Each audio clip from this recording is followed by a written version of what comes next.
Oh, there we go. So my talk today will be a summary of the capabilities of, here's my little clicker, terrific, of what state-of-the-art AI can do. So I'm going to provide a summary of our two models that are quite impressive, the language model GPT-3, as well as synthesizing images from textual descriptions, which is DALL-E 2 and Imogen. So both models are extremely powerful, and at least to me demonstrate, at least they pretend to understand the data presented. Whether they do or not, I leave to the philosophers.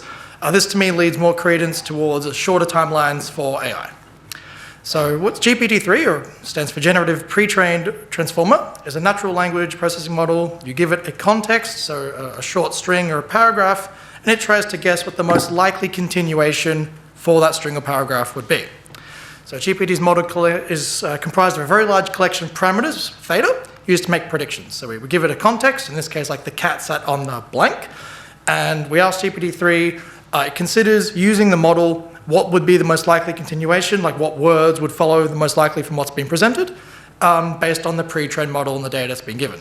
So I did that, I shoved in the cat sat on the blank, and so my input is in grey, and the green text is the guess that GPT-3 had the continuation, which, seems like a pretty plausible continuation. How does it work? Loosely speaking. So for training, we have a massive corpus of data with a bunch of sentences. So here, a rose by any other name would smell as sweet is one of our training examples. We basically strip off the last part of the word. So a rose by any other name would smell as blank. I want the probability of the next word being sweet to be a little bit higher and the probability of everything else to be a little bit lower. So we tweak the parameters of the model with stochastic gradient descent, whatever, who knows.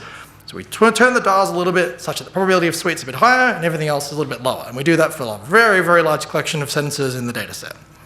And then during testing, we have our original context S, the thing I'd like continued. I feed that to the model and it vomits back a token X1 that it thinks is the most likely to follow S. I then take X1, add it to my context. So my new context is S X1. What's the most likely thing? X2, and then I feed that back into the model and we keep sampling in this loop, right? So I can generate a whole page of stuff if I want. This technique of basically feeding outputs as additional context is called autoregressive sampling.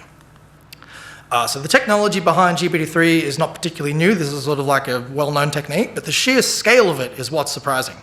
So the actual model, the brain, if you like, that GPT uses is this monstrous neural network model that's 96 layers deep with 175 billion parameters. So like the size of the brain is about 160 gig.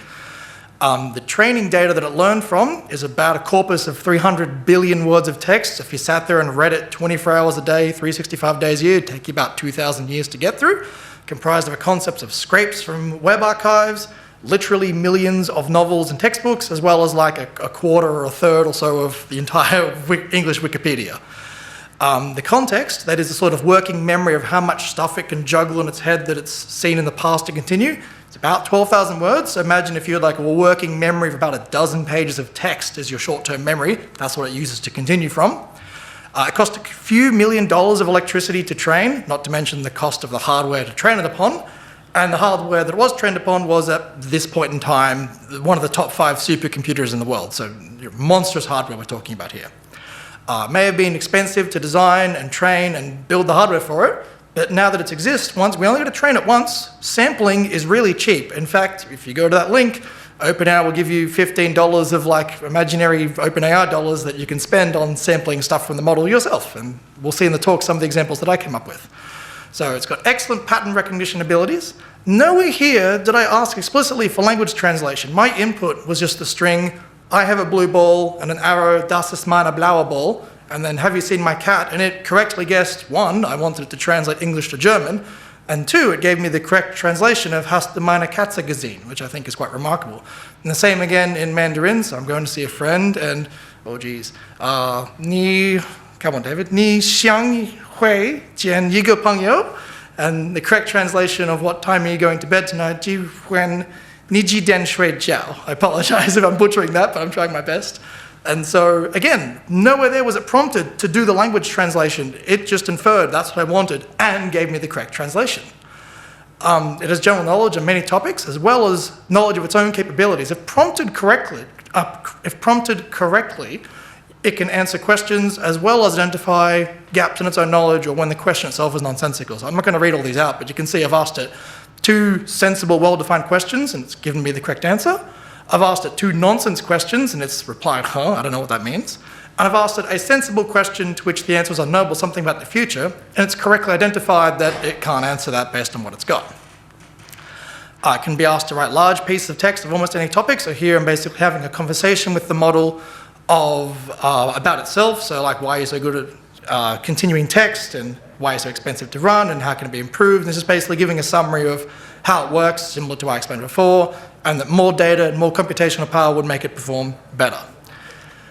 GPT-3 at least appears to have an understanding of tone and emotion. So here I've asked it to write 2 emails to my boss. The first one is, I've been caught and fired for stealing snacks from the break room.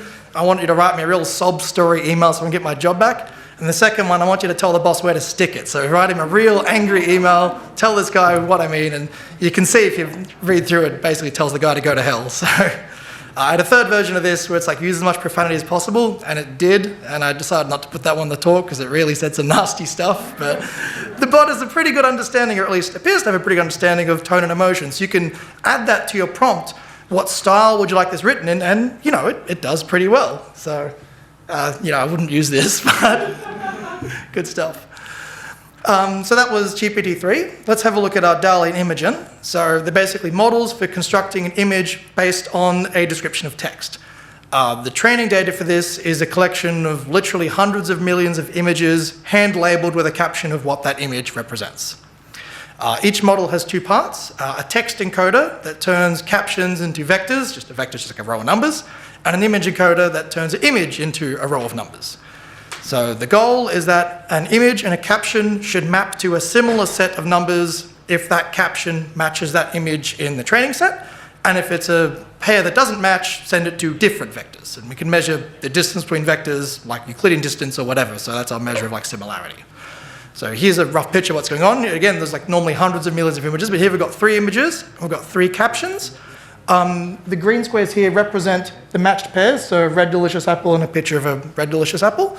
And the red squares are like mismatched pairs. So the goal for the optimizer is to make the matched pairs map to similar things and the mismatched pairs match to dissimilar things. So it's trying to optimize for these 2 somewhat competing goals at the same time. Once we've got these 2 encoders, we need to take away how we're going to turn a caption back into an image again. So we've got something that turns captions into vectors. We've got something that turns images into vectors. I want to go from a vector back to an image again. And this one's a bit more complicated, so I'm really glossing over stuff, but the rough idea is, once we've already got the encoders that turn captions and images into vectors, I have to build a model that can, from the vector, work its way back to the image. And the way we do that is the training data that the model uses is the vectors that the image encoder created and the original images. So we use that as training data for a model to learn to undo that process. We also assign a prior we bias the model towards images where adjacent pixels in the image are similar, because you'd expect for most images, they're not just like random noise or whatever, right? Pixels that are close should have similar color values, and so that's the prior in the picture. We want to bias the model towards images that are kind of continuous. You don't just get like random noise. And it does scarily well. So these are some images from the DALL-E 2 paper. The only input to the model here, apart from all the training data, this is after it's been trained, is just the caption here. So for example, the top middle picture, the input to the model is a Shiba Inu wearing a beret and a black turtleneck, and that's the image it's spat out. Like, it's exactly what you asked for, it's incredibly photorealistic. This to me is pretty scary stuff. After this, Imogen, by I think Google Research, came out with a similar model, and this is some images from their paper. So again, the only input is the caption, the output is the picture. Personally, my favorite one is the one on the bottom left. So a brain riding a rocket ship heading towards the moon. There's a lot of contextual understanding going on here to be able to work out what it is you meant semantically from that sentence and to then create the picture from it. These are the references for the various blog posts that I've taken the images from. If you'd like to explore any further, thank you.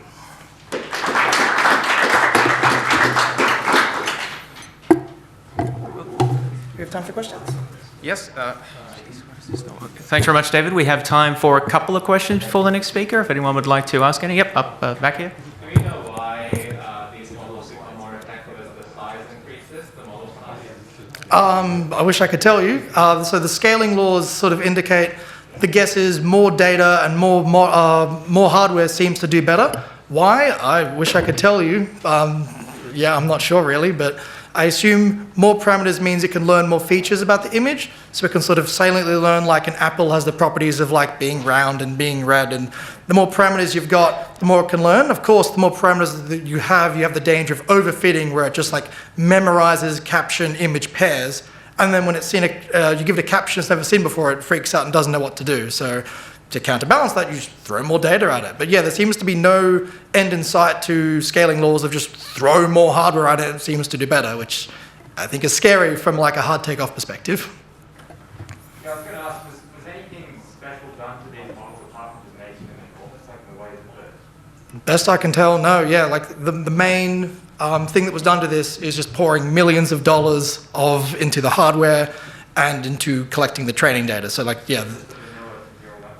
Oh, well, it's a bit more complicated than vanilla neural network. Like they use like convolutional neural networks and stuff. But like, yeah, broadly, it's just take the thing, scale it up to a massive size, leave it training on a supercomputer for months at a time, and yeah, this is what you get, which is crazy to me. Do you know the degree they need to tweak the hyperparameters? I have no idea. You'd have to read the paper for the full details. I think we've got time for one more question just over here. Yeah, I was just wondering, for like future language models, like GPT-4 or whatever else, are there any like predictions you have about like what these will be like, either like way better at or applied to that GPT-3 can't do? So GPT-3 is kind of bad at planning. I mean, it's not a planning agent. It's not like a reinforcement learning environment where it like looks into the future and takes action. So if you like play chess with GPT-3 and ask it to make moves, it'll come up with like plausible sounding moves, but are often illegal, and if they're not, they're often bad. So anything that requires long-term planning, GPT-3 is currently garbage at, and that could be something that maybe we could see in future iterations of the model. Oh, join me in thanking David once more.